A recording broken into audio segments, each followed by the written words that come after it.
John chapter 8, and in just a moment, and right before we begin the study, I've asked Brother John Biles to lead us in a prayer. Dear Lord, we thank you for this beautiful, crisp morning. We thank you for life itself. We thank you for salvation through Jesus and for your grace. Dear Lord, we so appreciate you being our Father and allowing us to be your children. Please help us to stay dedicated and focused on what our purpose is. We ask, dear God, that as Gary teaches this class this morning, we would receive the things that he brings with open hearts, and he would have a good time with all those things that he wants to present to us. We thank you for everything that you do for us. We ask your blessing, dear God, on all those that are traveling and all those who are struggling with health issues. Again, we thank you and praise you in Jesus' dear name. Amen. Thank you, John. Well, today we continue our journey with Jesus, and if you recall, the first Passover that was mentioned is in John chapter 2, and then there's a second Passover mentioned in John chapter 6 and John chapter 7, the Feast of the Tabernacles, and as Dan mentioned on Wednesday, it's about 6 months before the crucifixion. So just to kind of get the time frame in our heads as we go forward. And so about 1 year has passed since the scene in John chapter 5, if you remember that. That was the first time it was revealed to us by the Apostle John that the ruling class in Jerusalem is wanting to kill Jesus. And that was emphasized again in John chapter 7. And now we come to a scene in the early morning at the temple after a night on Mount Olives, just after the feast has concluded. And Jesus appears to be alone at this point in time in the temple. And before we get into the text, I want to ask a question. What happened to John the Baptist by this time? From prior studies, it's not revealed in the Gospel of John, but it is in the other three Gospels. Anybody recall? Before the feeding of the 5,000, the other three Gospels specifically mention that John was beheaded. So by this time, John is out of the picture. And I wonder if maybe that the Jews in Jerusalem were emboldened to arrest Jesus because of what they saw happen to John the Baptist by Herod Antipas. Of course, that didn't happen in Jerusalem per se, but it happened in Perea, and they knew about this. And they may have thought in their eyes that, well, nothing apparently bad happened to Herod for killing this man sent from God, John.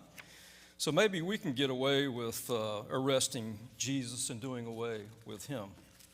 That's just a thought to meditate upon as we go into this.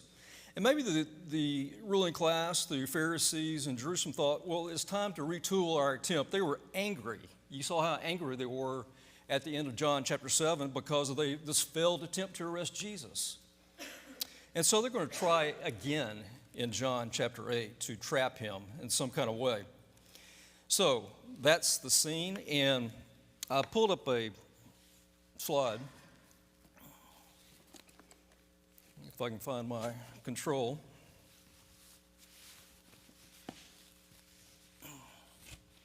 And I apologize. I realize after I put it up on the screen, it's a bit small to see. But this is the layout of Jerusalem. And I don't know if you're able to see any of this, but the pointer doesn't work on the screen. Well, anyway, you see Mount of Olives over to the east of Jerusalem. You can see maybe you can see the temple itself. I can see it back on this screen. And then the pool of Bethsaida, which is mentioned in John, is north of the temple, and the pool of Siloam is to the south of the temple. So verse 1 says that Jesus is or verse 2, he's in the temple, and verse 20 says that he is in the treasury, and this is the overhead view of the temple itself. You see that it's kind of cut off at the top, the court of the Gentiles, and then the inner court of the women, and then the court of the priest, the holy place, and the most holy place. So this is where Jesus is at this time. So let me pan out again. This is the north side looking into the temple, how an artist would depict it, of Herod's temple at this time. So Jesus would be on this right side, the closest side to us at this point in time. With that, let's go to the text and we'll read through about verse 15 or so, or verse 12. So we'll begin in verse 1. But Jesus went to the Mount of Olives. Now early in the morning, he came again to the temple, and all the people came to him, and he sat down and taught them. Then the scribes and Pharisees brought to him a woman caught in adultery. And when they had set her in the midst, they said to him, "Teacher, this woman was caught in adultery in the very act. Now Moses in the law commanded us that such should be stoned. What do you say?" This he said, testing him, and that he might have something of which to accuse him. But Jesus stooped down and wrote on the ground with his finger, as though he did not hear. And when they continued asking him, he raised himself up and said to them, "He who is without sin among you, let him throw a stone at her first." And again he stooped down and wrote on the ground. Then those who heard it, being convicted by their conscience, went out one by one, beginning with the oldest even to the last. And Jesus was left alone, and the woman standing in the midst. When Jesus had raised himself up and saw no one but the woman, he said to her, "Woman, where are those accusers of yours? Has no one condemned you?" And she said, "No one, Lord." And Jesus said to her, "Neither do I condemn you. Go and sin no more." That is an amazing passage from the very beginning. But you notice or ask yourself, where's the love of the truth and the love of this woman and the love of God in this picture? You remember, as we concluded in John chapter 5, that Jesus has asserted himself as a judge. And he went through a series of proofs. 4 witnesses he used to prove that he was a judge that had come from God. He was assigned to be a judge in real time, let's say, and also a judge at the end of time. And also, he also mentioned that he was one with God. And they wanted to kill him then. Why? You remember why they wanted to kill him? Because he broke the Sabbath and he made himself equal with God. But he went through a proof, or proofs, to show he was equal with God, and he was to be the judge of all. So, what are some possible outcomes in the minds of these Pharisees, taking their delegation of scribes with them? What do you think could have happened in their minds? Well, I'll present a few ideas, and you can comment after that. But number one, I think they could have said, well, the Jews are not authorized to punish people. They can't stone somebody, so maybe we'll catch him and trap him. If he authorizes stoning of this woman, he's going to be accused of usurping authority. Or the next thing that could have, another outcome in their mind could have been, well, with these legal experts, these scribes who came along to set the trap, maybe we can get him tongue-tied arguing about the law of Moses somehow. Or the third outcome, probably least likely in their minds, is that they could prompt Jesus, as they had prompted him before, to use his divine authority, to do some miracles, to do some signs to prove he was from God in that sense. And maybe this is the spark we need for him to show himself. If he's the Son of God, I want to see it, perhaps, in their minds. So, were they authorized to do this? Leviticus says that they should be stoned. But look at the setting itself. Something's not right about the entire picture, is it? The man's not there. According to Deuteronomy 22, both the man and the woman are to be. Exactly right. And I was going to point to Leviticus, but they're parallel passages. They say the same thing. Leviticus chapter 20, verse 10 says, the man who commits adultery with another man's wife, he who commits and the neighbor's wife, they're both to be put to death. So where's the man in this picture? Did he escape somehow? Was this a case of entrapment? What was the social status of the man versus the woman? Was it some kind of setup? You know? There's a lot of questions to be asked about this. And where are the witnesses? Who are the two witnesses? They're not even identified in this passage, in this picture. But to Jesus, what is it to him? It's all background noise, is it not? Because Jesus knew their hearts. He knew that these scribes and Pharisees had no concern for this woman. It was like a picture of sinners accusing a sinner, or more accurately, maybe sinners who felt no need for change, accusing a sinner who probably realized the need that she needed to change. So Jesus cleverly takes their accusations hurled toward the woman. It's like a boomerang. It comes back to hit them by making them have some introspection of themselves. So instead of Jesus melting under the pressure that they try to put him under, one by one, what does it say? From the oldest to the younger ones, melted away. And I wonder if the older ones may have been the scribes that were there. It was an intimidating situation for the woman to be in the first place. Here's a group of these panel of scribes, Pharisees surrounded her with Jesus on the side, and had to be totally humiliating and embarrassing. But who were the ones that should have been guilty of death in this picture?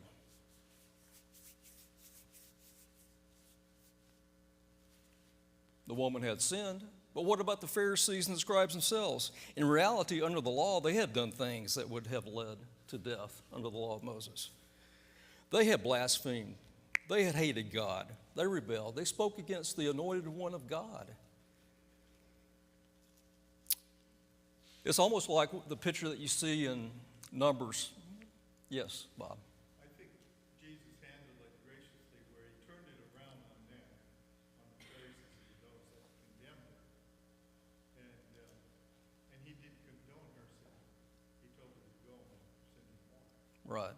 So I think he handled it in such a way that it made a point on the whole. Right. The way they spoke against Jesus reminds me of the time when, in Numbers, they were speaking against Moses, Korah's rebellion, and his cohorts. And what happened to them? God opened the earth, swallowed them. Well, lucky for them, those days are over. And I think that's the picture that we need to see and understand. And if you go back to this overhead, if I can pull it up, think about where they are. They're in the court of the women. And think about the contrast. Here's Jesus with this woman, and just like Bob said, he's giving her a way of escape from her sin, right? He said, I don't condemn you. Go and sin no more. Now, whether or not she took that way of escape, I don't know. We'll know later. But think about where people were allowed to go, where women were allowed to go, or the Gentiles allowed to go. All these barriers of separation that you see in this picture. Jesus would have been standing with this woman in that court of the women. Where would the priest be? Well, on the other side of the petition, right? Of that wall. Think about Jesus. What was his role? Think about what it says in Hebrews. He's king, prophet, and what else? High priest. Here you have the high priest talking to a woman, giving her the way of freedom, and removing all the barriers that existed in the temple. And I think that's a beautiful contrast to think about. The Pharisees wanted Jesus to argue with them. They wanted to get him in a back and forth match. Right. But he quietly diffused the situation. Right. He did diffuse it by having them look at themselves and judge themselves. And it goes back to that theme in 1 John that Jesus is going to separate darkness from light, right? And it's not that Jesus really has to judge all these things. We judge ourselves. Our actions judge ourselves, don't they? And this is a case of that, I believe. John, did you have your hand up? Or okay, then Tim and Dan. Stone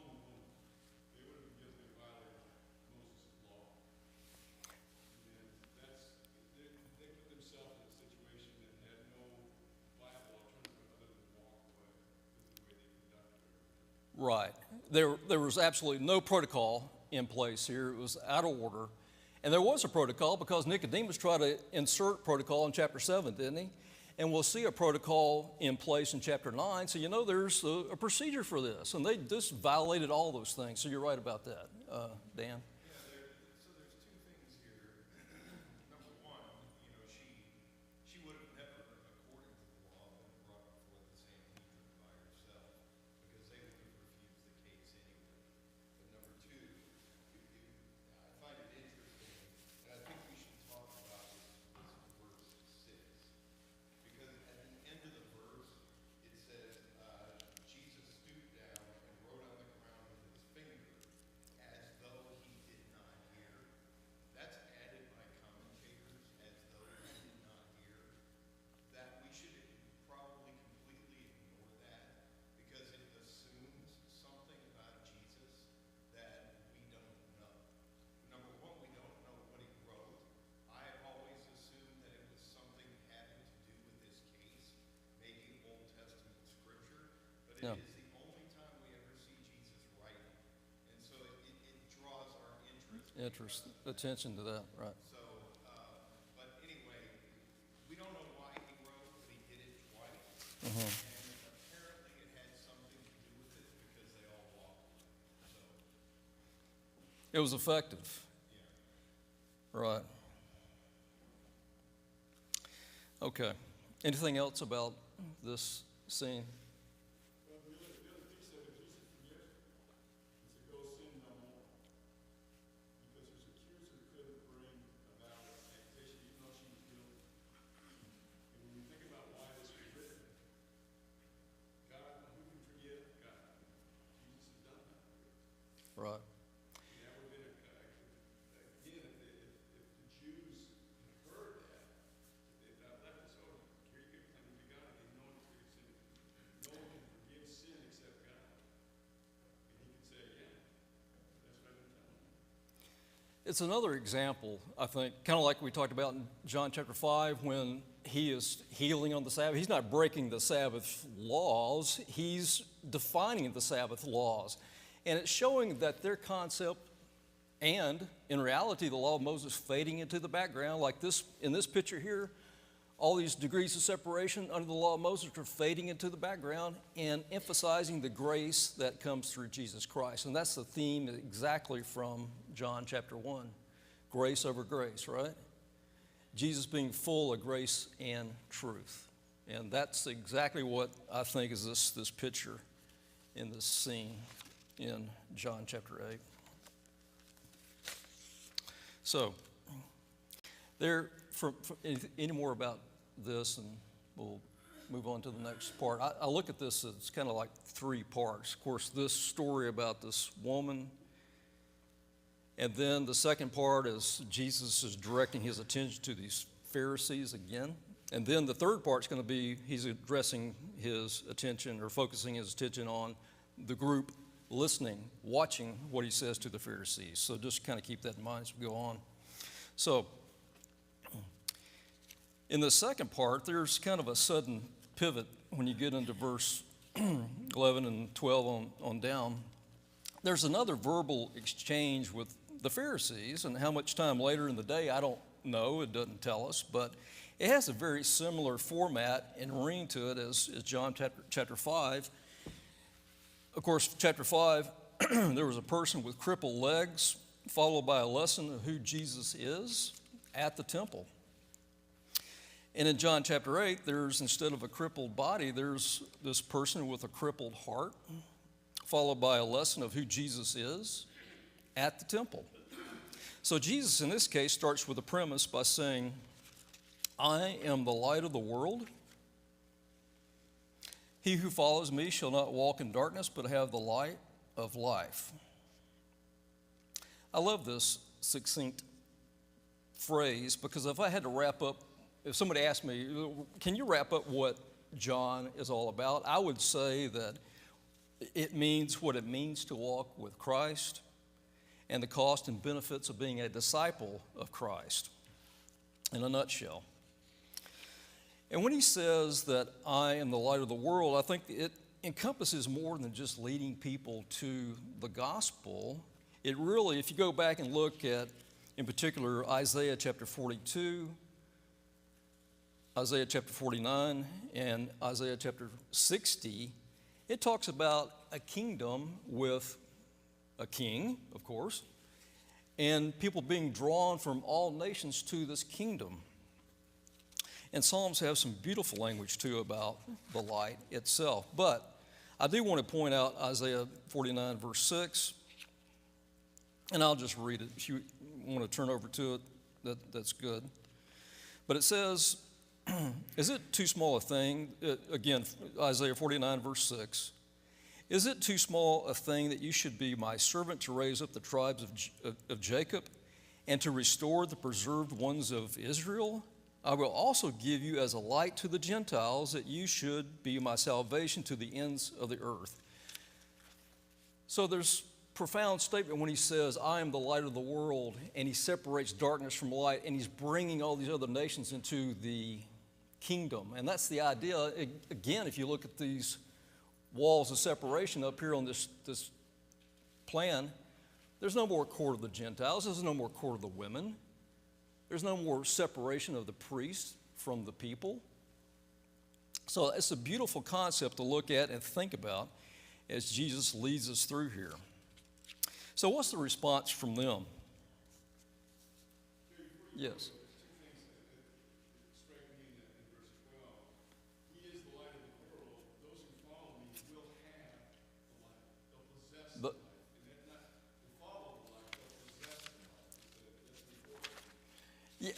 Yes, they will possess the light. My version, there's so many versions and different ways to say it, but my version says the light of life. So I did want to point that out too.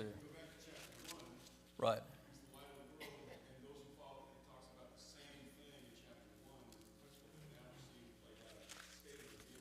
Right, right. It's a real continuity in this whole gospel. So their response, again, unless there's any other comment, their response rather, is that, well, you have no right to make such a claim. And what is the claim again? Well, if you go back to Isaiah 49, verse 6, it's to be the salvation to the ends of the earth, which is equal to what? The Messiah. Go back to verse 13. The Pharisees therefore said to him, you bear witness of yourself, your witness is not true. And then Jesus says, even if I bear witness of myself, my witness is true. For I know where I came from and where I am going, but you do not know where I come from and where I am going.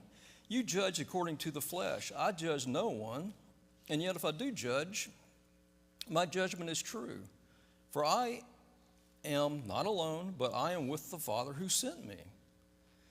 Now, when Jesus says, I do not judge or did not judge, I think he's talking about he does not judge according to what is seen in the physical world, and he doesn't judge anyone according to from their perspective. Verse 17 and 18, it is also written in your law that the testimony of two men is true.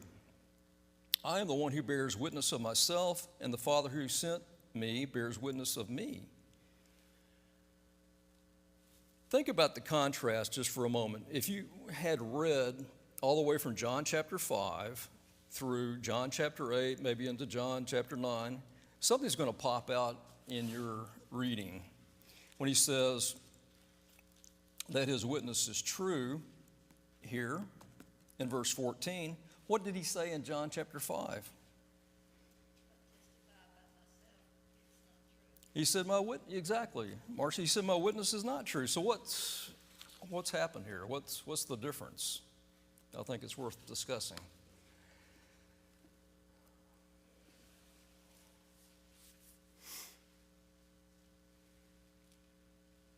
I have maybe two things to say, or to point to. One, the premise is different here. He's not talking about God sent him to be a judge and those kind of things, but the premise is different because he's talking about the light and about where he came from. Well, who else on the planet can talk about where Jesus came from and what he saw in heaven? Well, there's only one person. That's Jesus. for one thing.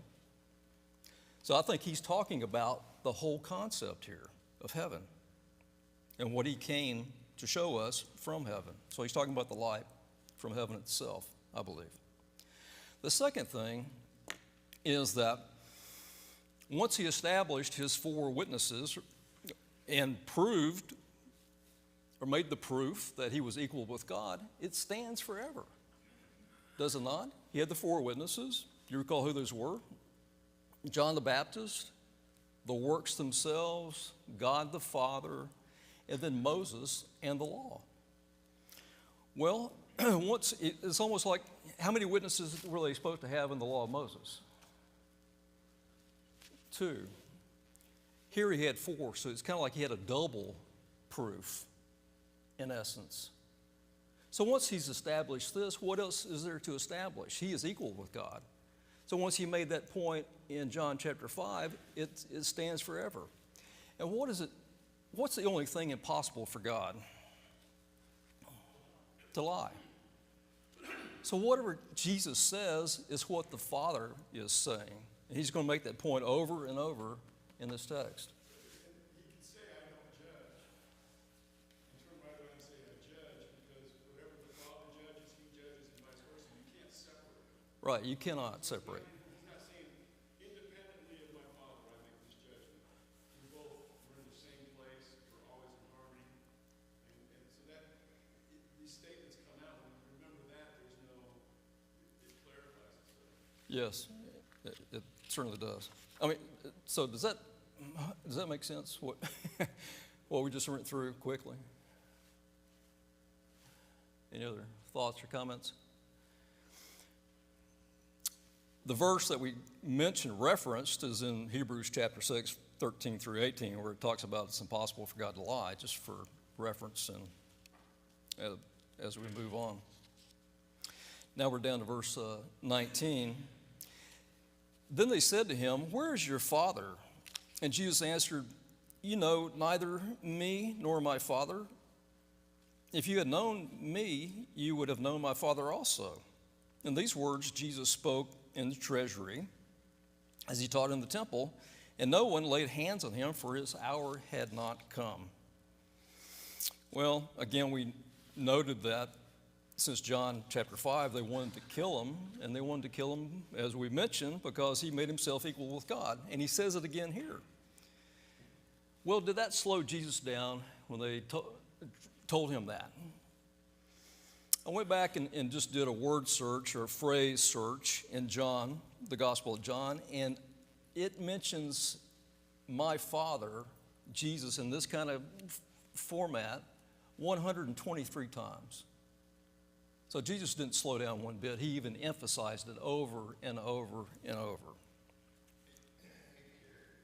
So there's this, I wonder, if you look at this verse and then you look at verse 41, I get the feeling, and I don't know this to be the case, but I get the feeling that there's this underlying sense among these Jews that he is somehow illegitimate, and they're kind of asking him here, no, where is your Father? Why don't you produce your Father? And so there's this accusation almost, and it's funny that you say he doesn't even slow down, because he doesn't. Again, he just refers, he's not even talking about his earthly father, who he didn't really have an earthly father. If he did have one, I guess it would be Joseph, but he was not born of that father. But again, down in verse 41, they said, we were not born of fornication. We have one Father, God. So there's this underlying kind of accusation that he's not legitimate in more ways than one. Right, right. The only thing to remember there is verse 41 is people said they believed in Jesus. And I don't know if that includes the Pharisees he's talking to right now. So it's an interesting. Right. Yeah, exactly. And hopefully we'll get down to that point, if not today, Wednesday. But notice that in verse 20 that no one laid hands on him, for his hour had not come. And Dan talked a little bit about this Wednesday as well, but it just, I think John makes it so clear that everything that happens, the encounters that Jesus has with the Pharisees and scribes and so forth are intentional. And it's also intentional, and it seems like when it's impossible for Jesus to escape, he escapes from their grip. And it had to be that way. God was going to be sure it was going to be that way, because at what feast or what time was it when Jesus had to die? For everything to be fulfilled. At the Passover, exactly. That was going to be the case no matter what. And I think that's an example, and we'll get into more of this too as we go on. I just want to make that point as we're reading it now. One question I have, I think it's a good time to bring it up, is where are the 12? We saw the 12 at the woman of the well. They were around. But in John chapter 5, when he's encountering the Jews and debating with them, so to speak, they're not mentioned. They show up again in John chapter 6, the feeding of the 5,000. Of course, they're instrumental in facilitating that. But in John chapter 7, again, when he's being attacked by the Pharisees, where are the 12? And where are the 12 now, as he's being attacked again by the Pharisees? Well, I would submit to you this, something to think about, that they're around, but he's actively managing their time and their exposure, and he's putting them over here and watching him and learning from him how to handle these kind of situations. It's very important for them to see him do it, learn by example in his words and how he approached things, and later you'll see the apostles doing what? In Acts. Doing the very same thing Jesus does after, of course, they're endowed by the Holy Spirit, but I think it's an important point to think about. He is actively managing their exposure, and I think it's a lesson for us too, that he, through our prayer, through the Spirit, I think we can be actively managed today. I don't think there's any big separation here. I think we can pray for these kind of things and pray for that kind of help.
Right.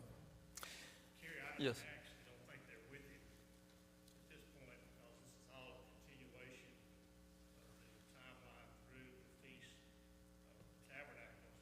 And it says back when he went up, his brothers were goading him to go, and he said, I'm not going to go right now.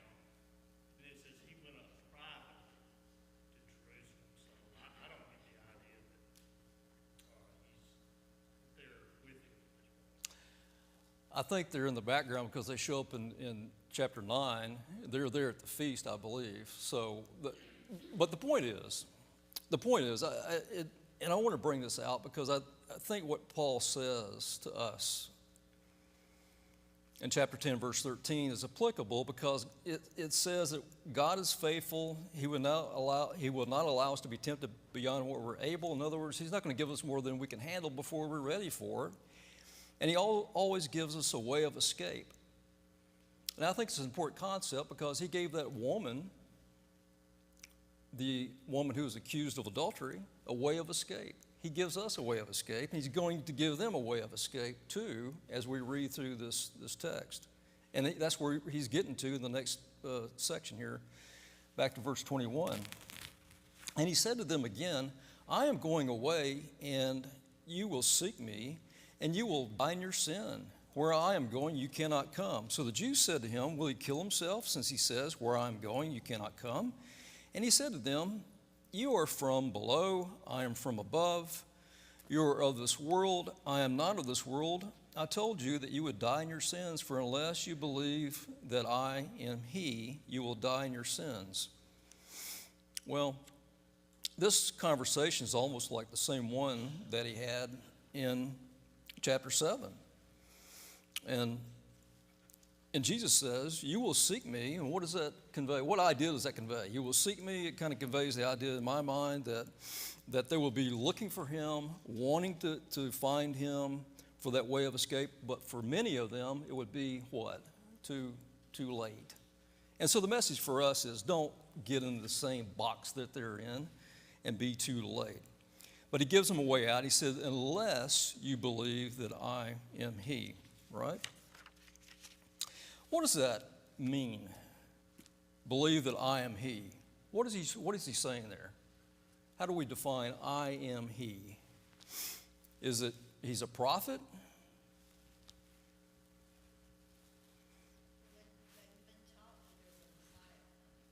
Right.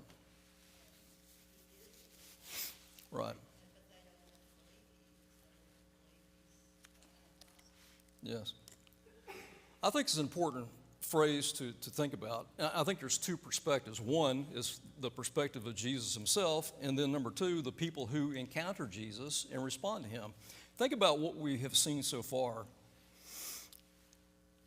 It doesn't cover everything in the Gospel of John, but so far in chapter 6, Jesus says, I am the bread of life, I'm the living bread, I'm the bread from heaven.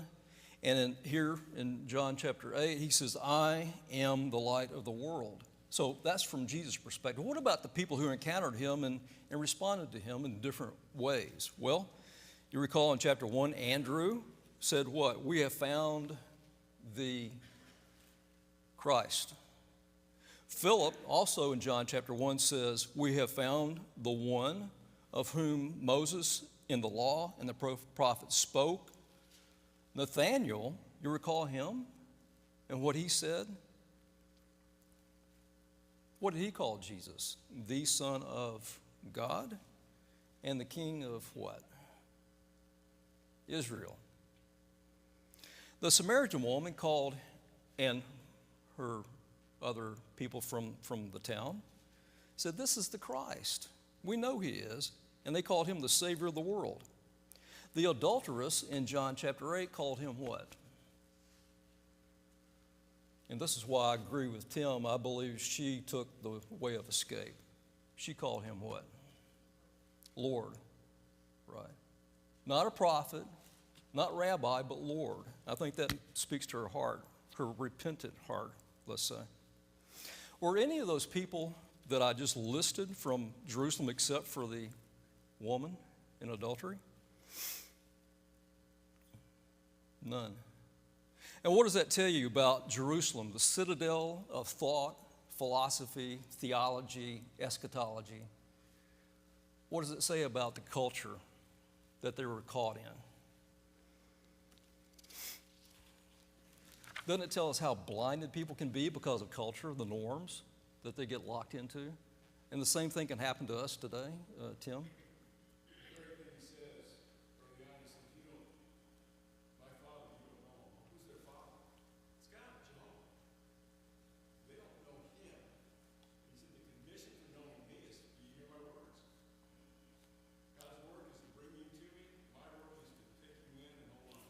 Right. Right.